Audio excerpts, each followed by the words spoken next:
বাংলায় কথা বলার দরুন বাংলাদেশি বলে বাংলাদেশে পাঠিয়ে দেওয়া হচ্ছে। পশ্চিমবাংলার নাগরিক বাইরের রাজ্যে কাজে যাওয়ার জন্যে তাদেরকে বাংলাদেশি বলে তাদেরকে বাংলাদেশে পাঠিয়ে দেওয়া হচ্ছে, না হলে তাদেরকে খুন করা হচ্ছে।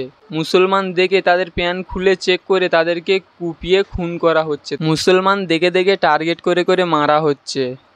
পশ্চিমবাংলার মুসলমানদেরকে এইভাবে মারা হচ্ছে। পশ্চিমবাংলার নেত্রী মমতা ব্যানার্জি এ নিয়ে কোনো স্টেপ নিচ্ছে না, শুধু মুখে বলছে যে এই বাংলা কথা বলার দরুন মুসলমানদেরকে মারছে, এটা অন্যায় হচ্ছে এই বলে চুপ করে আসে। কিন্তু মুসলমানদেরকে যেভাবে মারছে এ নিয়ে বাইরের রাজ্যে কাজে যাওয়ার জন্য অনেকে ভয় করছে যে গেলে আমাদের কি হবে। তো মুসলমানদের ওপর এরকম কেন অত্যাচার হচ্ছে, বিশেষ করে মুসলমান দেখে দেখে কেন মারছে?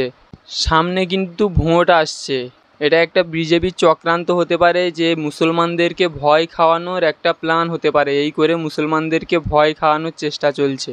অতএব সামনে ভোট, পশ্চিমবাংলার মুসলমানরা যাতে একতা হয়ে না অন্য কাউকে ভোট দিয়ে দেয়, এটাও চক্রান্ত হচ্ছে। যেরকম ওদেরকে ভয় দেখিয়ে দিলে যে আমাদেরকে ভোট দাও, না হলে তোমাদেরকে মুসলমানদেরকে মারা হবে, এটা একটা ভোটের প্ল্যান হতে পারে। কিন্তু ভোটের প্ল্যান হোক আর যাই হোক, মরছে কিন্তু মুসলমান, বাংলাদেশে পাঠানো হচ্ছে কিন্তু মুসলমানদেরকে। অতএব মুসলমানদেরকে এমন একটা ভয় খাওয়ানো হচ্ছে যাতে মুসলমানরা ভয় পেয়ে যায়, ভয় পেয়ে গিয়ে মনে করে যে না, সামনে যদি আমরা টিএমসিকে না ভোট দিই, মমতা ব্যানার্জিকে ভোট না দিই, তাহলে বিজেপি চলে আসবে বাংলায়, আসার পর আমাদের উপরে আরও অত্যাচার হবে, আমাদেরকে ক্যাম্পে নিয়ে যাবে, বাংলাদেশে পার করিয়ে দেবে। এরকম একটা প্ল্যান হচ্ছে। এরকম বাঙালি শ্রমিকদের উপর অত্যাচার করে এরকম একটা প্ল্যান চলছে। অতএব একটা প্ল্যান চলছে, মুসলমানরা যাতে একতা না হয় ওদের মধ্যে যাই হোক করে ভয় ঢুকিয়ে দিচ্ছে। এখন রাজ্যের সিএম বলছে বাংলা কথা বলার জন্য যে যাদেরকে এরকম আক্রমণ করছে বাংলাদেশি বলছে, এটা বাংলা কথাকে অপমান করা হচ্ছে। রাজ্য সরকার এমনটাই এখন বলছে, কিন্তু ওনার অনেক পাওয়ার আছে, উনি চাইলে অনেক কিছু করতে পারে।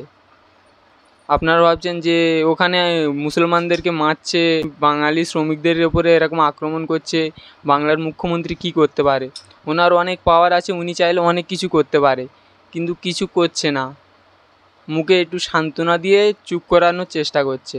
মুখ্যমন্ত্রীর যে পাওয়ার আছে ওই পাওয়ার কিন্তু মুখ্যমন্ত্রী ইউজ করছে না। ওনার অনেক পাওয়ার আছে, উনি চাইলে এটাকে থামাতে পারে, যদি না ওই রাজ্যের সরকারের সঙ্গে কথা বলে এটা কিন্তু বন্ধ করা যায়, কিন্তু ইনি করছে না। ইনি কোনো একটা স্টেপ নিচ্ছে না ভালো করে, যে এগুলো যাতে না হয়, বাঙালি শ্রমিকদের ওপর যাতে আক্রমণ না হয়, এ নিয়ে কোনো একটা ভালো। তো বাংলার মুখ্যমন্ত্রী চাইলে ওই রাজ্যের সরকারের সঙ্গে কথা বলে এটাকে বন্ধ করতে পারে। আর যদি না বন্ধ করে, আমাদের পশ্চিমবাংলায় যত বাইরের রাজ্যের শ্রমিক আছে তাদেরকে ওই রাজ্যে পাঠিয়ে দেওয়া দরকার, এমনটাই করা দরকার। এমনটাই করে আমাদের বাঙালি শ্রমিকদেরকে আমাদের পশ্চিমবাংলায় কাজ দেওয়া দরকার। এরকমটা কিন্তু করছে না। অতএব মুসলমানদেরকে বুঝতে হবে, প্রত্যেকটা বাংলার মানুষকে বুঝতে হবে যে কারা আপনাদের ভালো চাইছে, তাদেরকে আগামী দিনে কিন্তু ক্ষমতায় আনতে হবে। অতএব আগামী দিনে যারা বাংলার মুসলমানদের হয়ে, বাংলার প্রত্যেকটা মানুষের হয়ে কথা বলবে, তাদেরকে ক্ষমতায় আনবেন। পশ্চিমবাংলার সকল নাগরিকের কাছে অনুরোধ, এমন সরকারকে ক্ষমতায় আনবেন না যারা নিজের রাজ্যের ছেলে বাইরের রাজ্যে গিয়ে খুন হচ্ছে, কোনো স্টেপ নিতে পারছে না। এরকম সরকার বাংলায় না থাকাই ভালো। তাদেরকে পিস পিস করে কীভাবে কাটা হচ্ছে, অথচ আমাদের মুখ্যমন্ত্রী কী করছে? আমাদের সামনে ভোট আসছে, আপনারা বিবেক বুদ্ধি দিয়ে একটু চিন্তাভাবনা করে ভোট দেবেন। এমন সরকারকে আনবেন যেন আপনাদের বিপদে পাশে থাকে। এখন বাইরের রাজ্যে মানুষ কাজে যেতে পারছে না ভয়েতে, যে গেলে কি হবে। এটা যাতে অবিলম্বে বন্ধ হয়, রাজ্য সরকারের কাছে অনুরোধ করব, এ নিয়ে খুব কড়া একটা স্টেপ নাও, এমন একটা স্টেপ নাও যাতে এটা বন্ধ হয়ে যায়। না হলে আগামী দিনে আপনি যদি না পারেন, আগামী দিনে আপনার মতো সরকার রাখবে না পশ্চিমবাংলায় বাংলার মানুষ। যে বাংলার মানুষের ভালো করতে পারবে না, তাকে রেখে এই বাংলার দায়িত্ব দিয়ে কী লাভ হবে? বাংলার মানুষদেরকে ভিন রাজ্যে গিয়ে যেভাবে খুন হচ্ছে, এটা যাতে বন্ধ হয়, খুব দ্রুত একটা স্টেপ নাও। এখনও থামছে না, এখনও খুন হচ্ছে। অনেক দিন আগে মুখ্যমন্ত্রী বক্তব্য দিয়েছিল, কিন্তু এখনও সেরকম বাইরের রাজ্যের মুসলমানদেরকে, বিশেষ করে মুসলমানদেরকে টার্গেট করে বাংলাদেশে পাঠিয়ে দেওয়া হচ্ছে।